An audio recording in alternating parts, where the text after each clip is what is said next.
Bienvenidos a despachotributario.com. El día de hoy vamos a compartir una cápsula tributaria sobre los elementos de la relación jurídico-tributaria y vamos a iniciar con uno de los elementos más importantes sin el cual no podría existir la relación jurídico-tributaria, que es el elemento personal. El elemento personal de la relación jurídico-tributaria es al final el que pone en movimiento toda la relación jurídico-tributaria y, derivado de ello, el cumplimiento de la obligación tributaria. En relación a este elemento personal, nos encontramos con que la legislación y la doctrina reconoce dos sujetos de la relación jurídico-tributaria. Uno es el sujeto activo, es el ente estatal encargado de exigir el cumplimiento de la obligación tributaria y por delegación del Estado, quien es el titular de la potestad tributaria.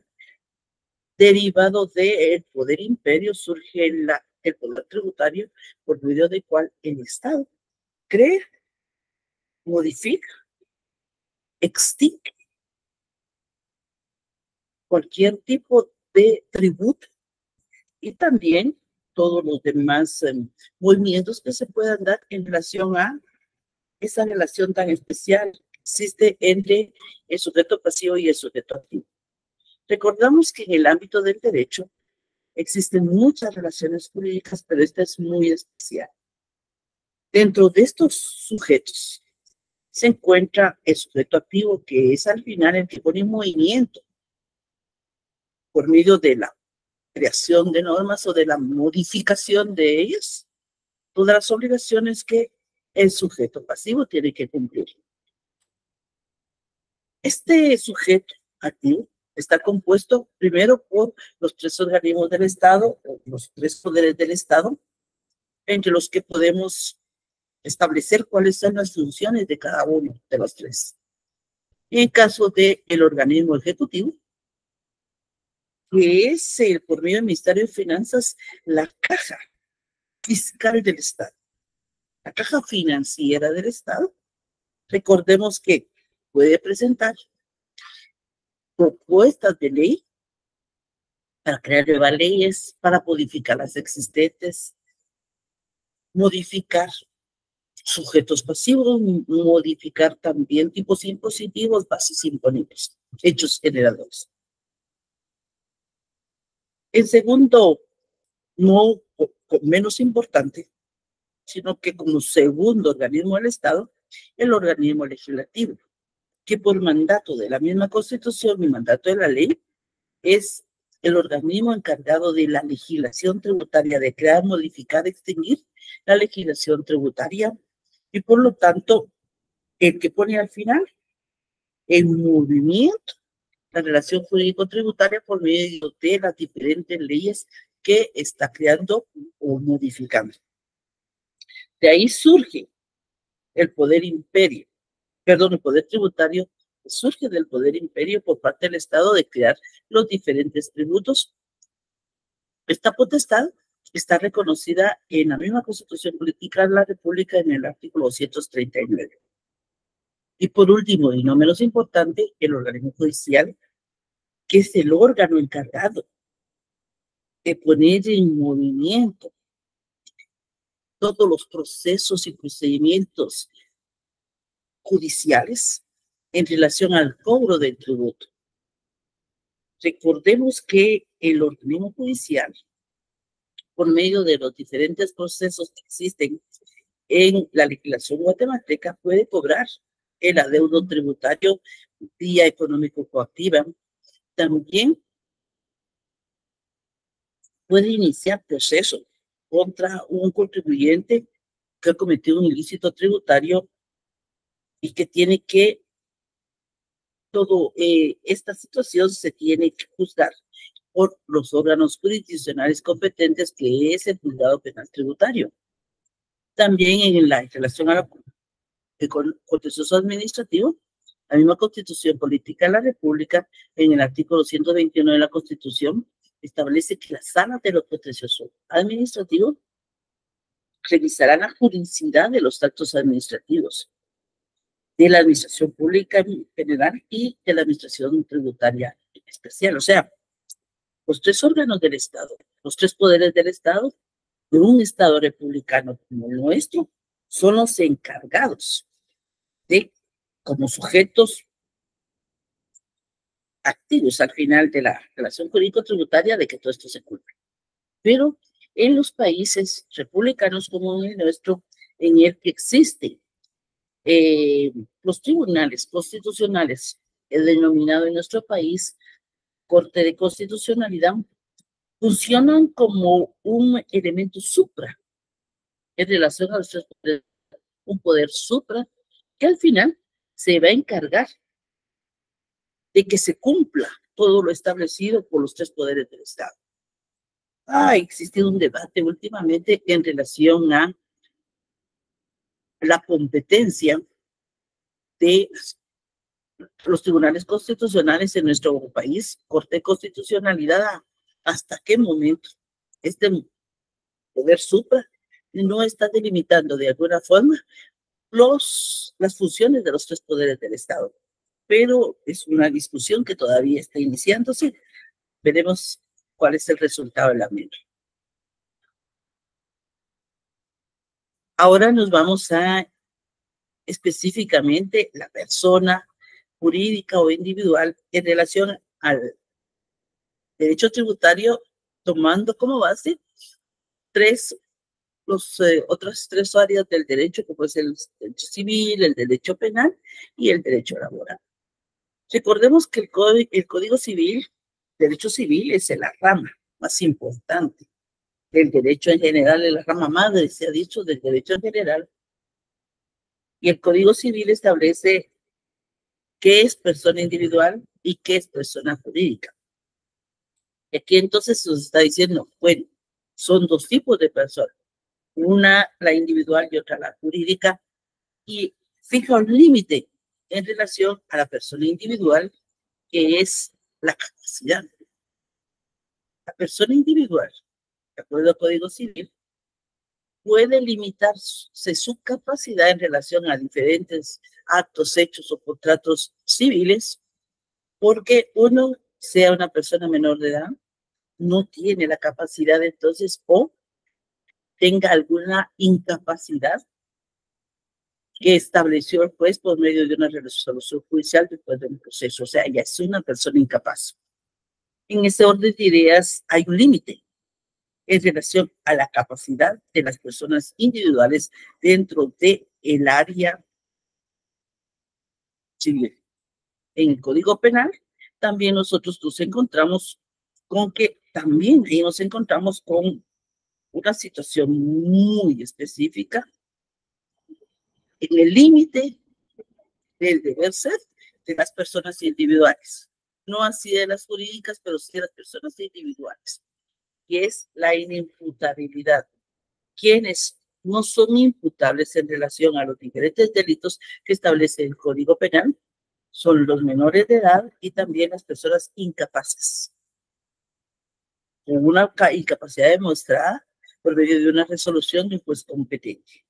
Y por último, el Código de Trabajo, que establece también las dos clases de personas reconocidas en la legislación guatemalteca y también las limitaciones a la persona individual, que es la minoría de edad de los 14 años para abajo.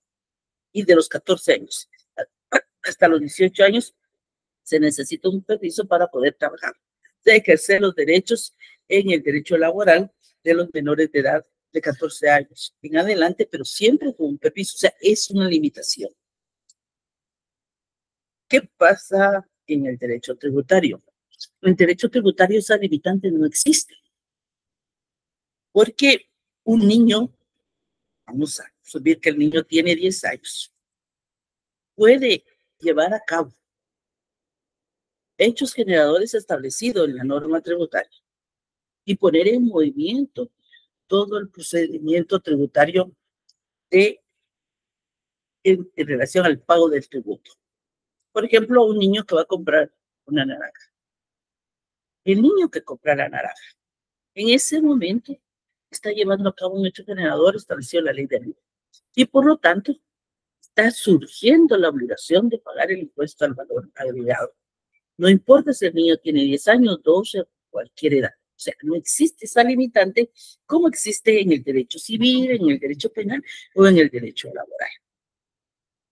El sujeto pasivo entonces puede ser una persona física o una persona individual o una persona jurídica o otros entes que reconocen el derecho tributario.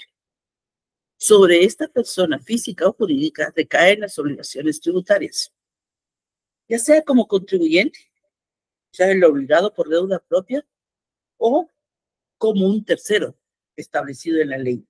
¿Cuáles son las obligaciones que recaen sobre esta persona? Pues la obligación tributaria principal, o sea, pagar el impuesto que ha resultado después de la determinación del impuesto de que se trate y la formal. Presentar las declaraciones, dar avisos, todo esto establece el Código Tributario como obligaciones formales, las tiene que cumplir el sujeto pasivo.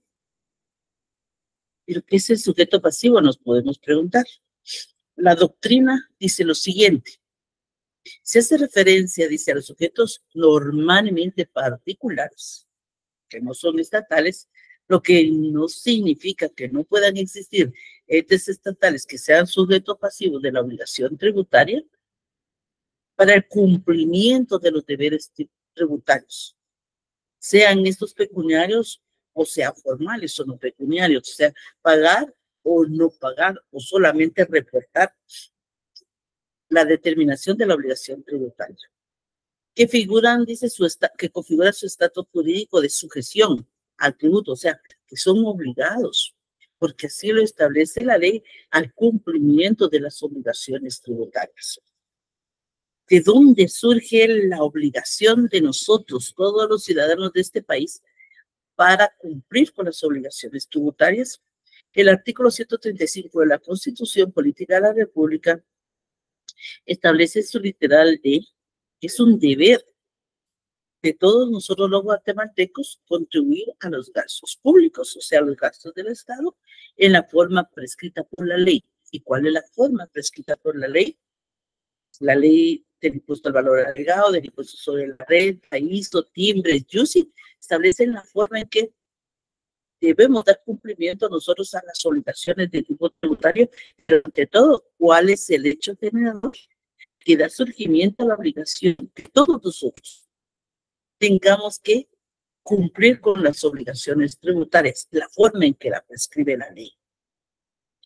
Pero también tenemos definición legal, y esa es la gran riqueza que tiene nuestro Código Tributario, que nuestro Código Tributario también nos da definiciones legales.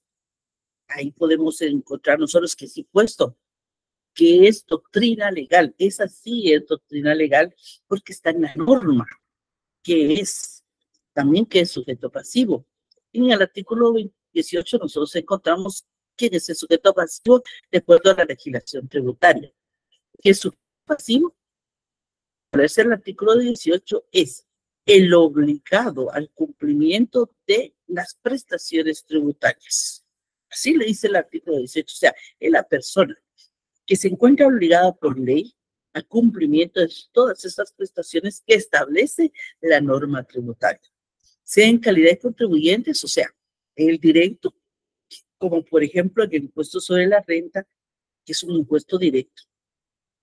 Vamos a pagar el impuesto sobre la renta. Un profesional, un médico, tiene la obligación de pagar el impuesto sobre la renta sobre todas las facturas que emita durante el periodo fiscal establecido. Lo tiene que pagar él directamente porque es un impuesto directo. Lo mismo sucede con el YUSI, que es un impuesto directo. Ese es el contribuyente. Y el responsable, pues, puede ser cualquier persona establecida en el mismo código tributario o en las leyes tributarias específicas. ¿Cómo se divide? Para que nosotros establezcamos qué es lo que dice el artículo 18, o sea, desarrollemos, mejor dicho, el artículo 18. El Código Tributario divide el sujeto pasivo en contribuyentes o responsables.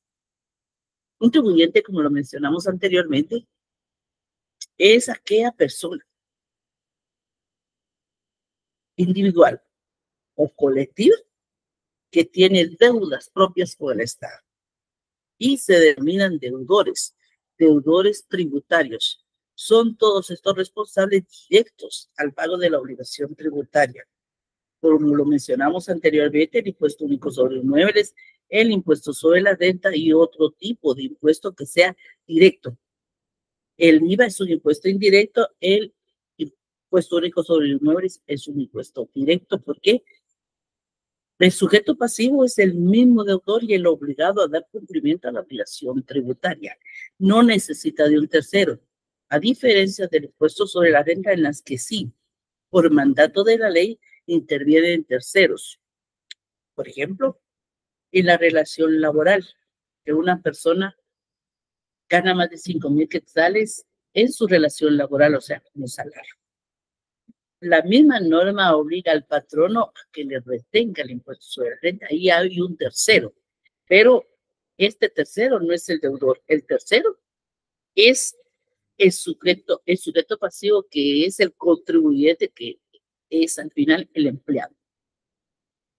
El mismo Código Tributario establece las situaciones especiales, porque existen situaciones especiales en las que no es un sujeto, una persona per se, como lo establece el derecho civil, sino que son otro tipo de instituciones establecidas en las diferentes normas que pueden tener obligaciones de tipo tributario. Y entre esas están los fideicomisos. ¿Quién es el responsable del cumplimiento de las obligaciones tributarias de los fideicomisos? El fiduciario. Del contrato de participación, que es una institución que casi no se utiliza, que es una institución mercantil que ha quedado un poco relegada, pero que todavía se puede utilizar, es el gestor. Y gestor puede ser una persona individual o una persona jurídica o colectiva. En los casos de las copropiedades, son todos los copropietarios. Son 3 copropietarios, todos. Son 5, todos. 10, todos. Son los copropietarios, los responsables ante la Superintendencia de Administración Tributaria. En las sociedades, de hecho, que son todas aquellas sociedades que ya iniciaron su proceso para su surgimiento a la vida jurídica, pero que no lo han terminado, son los socios hasta que no termina el proceso de inscripción de la sociedad en el registro mercantil. Los socios son los responsables ante la Superintendencia de Administración Tributaria hasta que tienen su RIT, ya se encuentran inscritos en la Superintendencia de Administración Tributaria como contribuyentes, dejan de ser responsables los socios. Hasta ese momento antes de eso siguen siendo responsables los socios. Lo mismo sucede con las sociedades irregulares. Y con las sucesiones indivisas, el albacea, el administrador o los herederos. Sea el tipo de sucesión de que se trate, puede ser cualquiera de los dos sujetos, el albacea o el administrador, o los herederos, si no existe ni albacea ni administrador. De ahí entonces encontramos la figura de los responsables, que son todas aquellas personas que no son los contribuyentes per se, sino que por mandato de la ley les ordena ser los responsables del cumplimiento de las obligaciones tributarias de los deudores primarios, que son quienes han llevado a cabo el hecho generador establecido en la ley.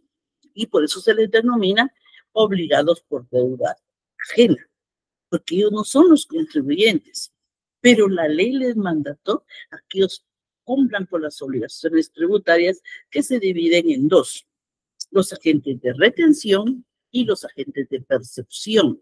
¿Cuál es la diferencia entre estos 2 responsables? El agente de retención, como el nombre lo indica, es aquel responsable ante la Superintendencia de Administración Tributaria de retener en el pago de lo que se trate, del contribuyente per se el impuesto y después trasladarlo a la Superintendencia de Administración Tributaria.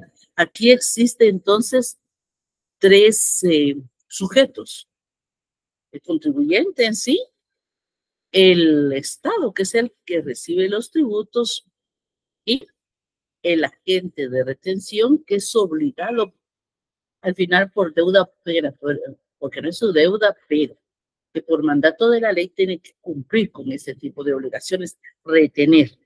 Ejemplo, en el impuesto sobre la renta, vamos a continuar con el ejemplo del trabajador. El agente de retención es el patrón que en el momento que le paga su salario al trabajador, tiene la obligación de retener el impuesto sobre la renta y trasladarlo a la SAT, siempre y cuando el trabajador obtenga ingresos por su salario mayores de 5,000 quetzales. Tiene esa obligación ya en ese momento el patrón. Y los agentes de percepción es otro tipo de responsables por deuda ajena. El agente de percepción es aquel sujeto colocado de tal forma por mandato de la ley, en el lugar de percibir el impuesto que está pagando realmente otro y trasladárselo a la Superintendencia de Administración Tributaria. Ejemplo del agente de percepción, el impuesto al valor agregado. Vamos a regresar con el niño que compró una naranja. El niño que compró la naranja, que tenía 10 años, fue el que pagó el impuesto. Es el contribuyente real. Pero el que va a ser efectivo la percepción y después el traslado del impuesto a la Superintendencia de Administración Tributaria es el agente de percepción. Por eso se le denomina agente de percepción, porque cuando él percibe el dinero, que es el precio del producto que está vendiendo, va a incluir el 12% del impuesto al valor agregado que le va a trasladar posteriormente a la Superintendencia de Administración Tributaria. Por eso se le denomina agente de percepción, porque percibe el nombre de la Superintendencia de Administración Tributaria del verdadero contribuyente, el impuesto que paga el verdadero contribuyente, el contribuyente per se. Y los responsables por representación. Aquí estamos ante figuras diferentes a las que ya hemos mencionado, y son todas aquellas personas que por mandato de la ley tienen que representar a terceros en el cumplimiento de las obligaciones tributarias. Por ejemplo, los padres, los tutores o los administradores de bienes de menores y de incapaces. Aquí regresamos al inicio de nuestra plática, de nuestra cápsula tributaria. Los niños pagan impuestos si están dentro del marco de la obligación tributaria. Pero los responsables son los padres, los tutores. Los incapaces, si han llevado a cabo el hecho generador que da como surgimiento la obligación de pagar tributos, lo tienen que pagar, pero por medio de sus tutores o los administradores de bienes de quien se trate. Después tenemos a los representantes legales de las personas jurídicas, y esto es importante. Esto es una situación que es necesario analizar más profundamente, porque recordemos que las personas jurídicas tienen su NIT, que son las obligadas al cumplimiento de las obligaciones tributarias, pero como no son personas físicas que se les puede identificar, existe un representante legal que es el responsable ante la Superintendencia de Administración Tributaria del cumplimiento de las obligaciones de los verdaderos contribuyentes, que son las personas jurídicas. Entonces, la importancia del representante, pero también el deber del representante y las consecuencias de la representación son muy importantes, porque se tiene que cumplir con todas las obligaciones de tipo tributario. Porque el representante es el responsable de la Superintendencia de Administración Tributaria del incumplimiento del mismo. Después, los mandatarios respecto a los bienes que administren o dispongan. Claro, tengo un mandato para administrar un edificio. Soy el responsable ante la Superintendencia de Administración Tributaria del cumplimiento de las obligaciones de mi mandante, que es pues, el edificio. y los síndicos de quiebras y los depositarios de concursos de acreedores. El síndico, el ser depositario, ya está estableciendo la responsabilidad por representación que no es de él, pero que tiene que cumplir, porque es representante de tanto la quiebra como el concurso de acreedores. Y muy importante para terminar, estas personas son responsables hasta lo que establece la persona a la que estén representando, siempre y cuando no exista un delito o siempre y cuando no exista dolo en sus actuaciones. Porque desde el momento en que existe dolo en sus actuaciones o la posibilidad de que exista un delito, van a responder con todo su patrimonio.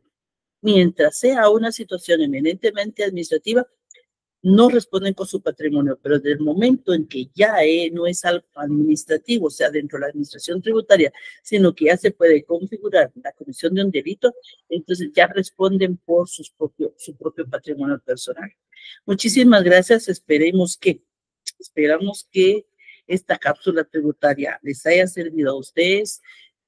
Despachotributario.com se despide de ustedes. Muchas gracias.